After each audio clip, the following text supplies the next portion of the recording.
বাংলার আকাশে তখন অদ্ভুত ঘূর্ণি, পরাধীনতার বিষাক্ত দংশন, দুর্ভিক্ষের কান্না, দাঙ্গার রক্ত, মানুষের চোখে অনিশ্চয়তার নিকষ অন্ধকার।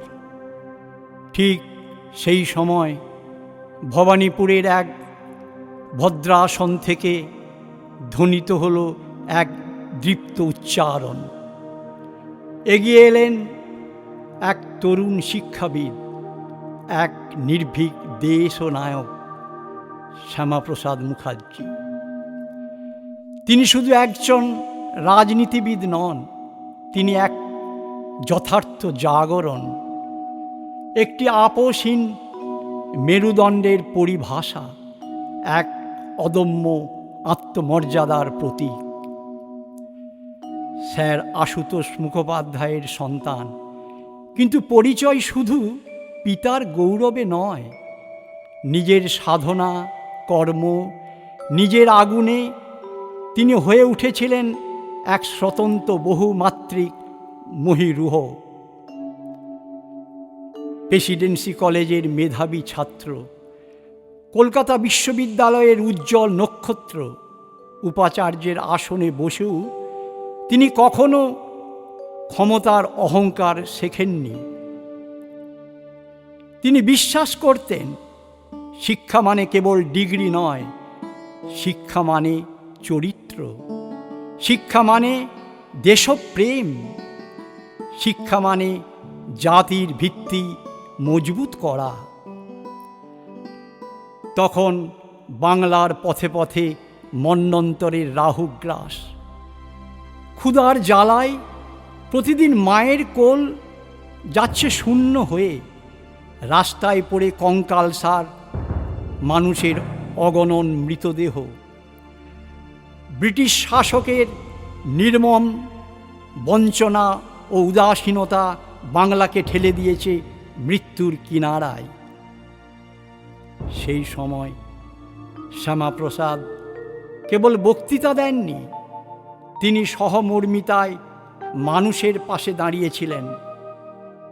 ক্ষুধার্ত মানুষের হাতে তুলে দিয়েছিলেন সাহায্য, ভরসা, সাহস, মানবতার স্পর্শ। তারপর এলো ভয়ঙ্কর দাঙ্গার আগুন। জ্বলছে পূর্ববঙ্গ, ভীত সন্ত্রস্ত মানুষের আর্তনাদ বিদীর্ণ করছে রাতের আকাশ। ধর্মের নামে উন্মাদনা যখন মানুষকে পরিণত করছে আস্ত এক শয়তানে, তখন তিনি হয়ে উঠলেন সাধারণ মানুষের রক্ষা কবচ। তিনি বুঝেছিলেন জাতিকে বাঁচাতে হলে প্রথমে মানুষকে বাঁচাতে হবে। দেশ স্বাধীন হলো, কিন্তু স্বাধীনতার ভোরেও দেখলেন নূতন সংকট। মন্ত্রিসভায় ছিলেন, ক্ষমতা সম্মানও ছিল, তবু তিনি নীরব থাকেননি। কাশ্মীর প্রশ্নে তখন ছিল আপোষের রাজনীতি। সংসদের ভেতর বজ্রকণ্ঠে তিনি হলেন সরব। এক দেশ, দুই বিধান, দুই প্রধান আর দুই নিশান কখনোই চলতে পারে না, এরকম চলতে দেয়া যায় না।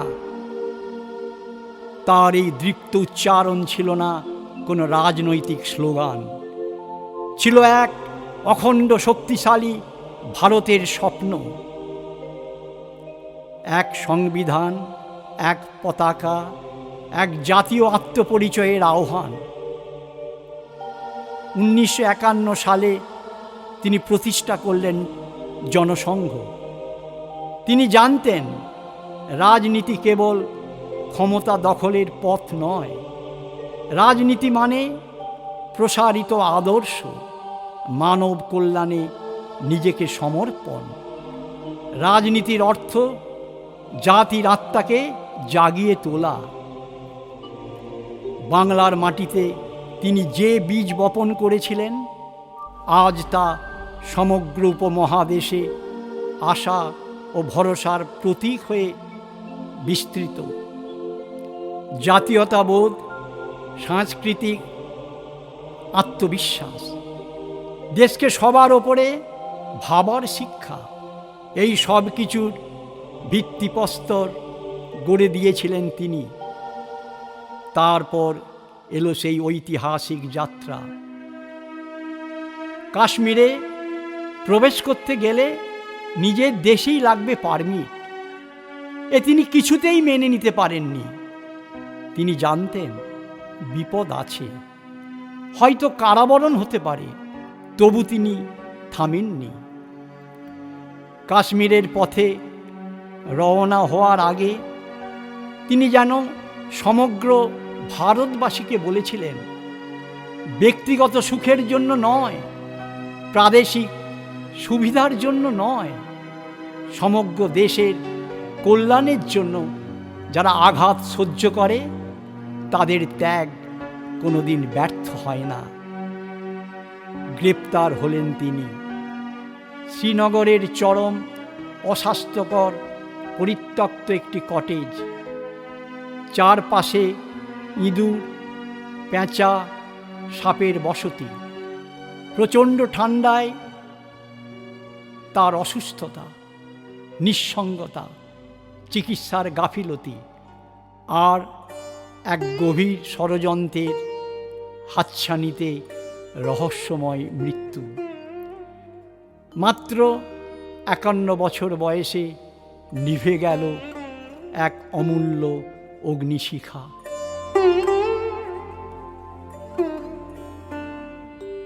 সত্যি কি নিভে গেলেন এই মহাপ্রাণ?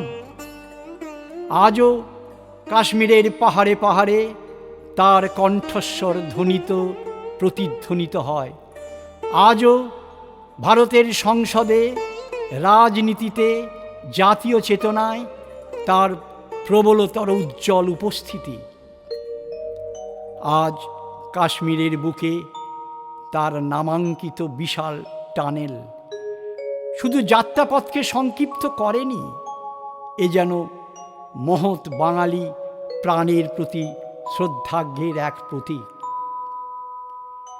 যে মানুষটি জীবনের বিনিময়ে জম্মু কাশ্মীরকে ভারতের সঙ্গে এক সূত্রে বাঁধার স্বপ্ন দেখেছিলেন, আজ তারই নামেই পাহাড় ভেদ করে এগিয়ে চলেছে ভারতের নূতন গর্বিত যাত্রাপথ।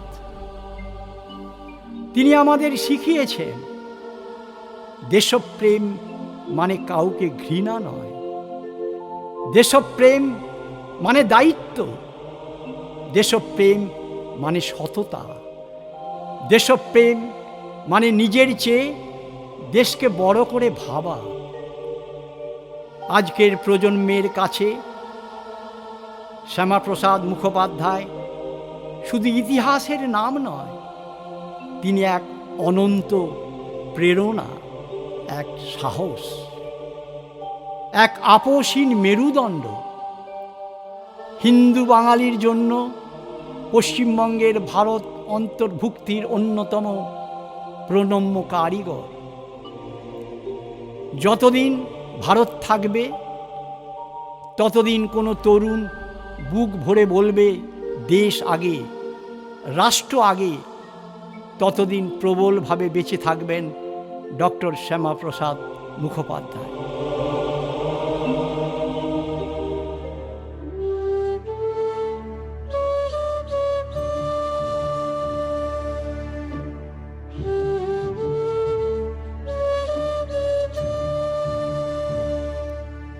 ভারত মাতার বিরল রত্ন তুমি, আপোষবিহীন সত্যের বাতিঘর, ক্ষুদ্র জীবন মহান কর্মব্রতী, সময় শরীরে আলোকিত স্বাক্ষর। জীবন দিয়েছ স্বদেশকে ভালোবেসে, আবহমানের প্রেরণার ধ্রুবতারা, দু চোখে স্বপ্ন দীপ্ত ভারতবর্ষ, পৃথিবীর বুকে শান্তির বাড়িধারা।